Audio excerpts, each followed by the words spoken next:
పుణ్యం కలిగిస్తా ఉంటివా దీక్ష చేస్తే తంగులను చేస్తా ఉంటివా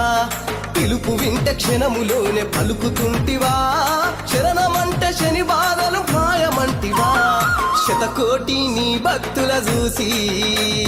ఇలలోనే శక్తినని మురిసి నువ్వు నవ్వుతావు సందా మామ బోలే నిన్ను ముద్దులాడ మప్పులన్నీ కదిలే నవ్వుతావు బంగారు పల్లకి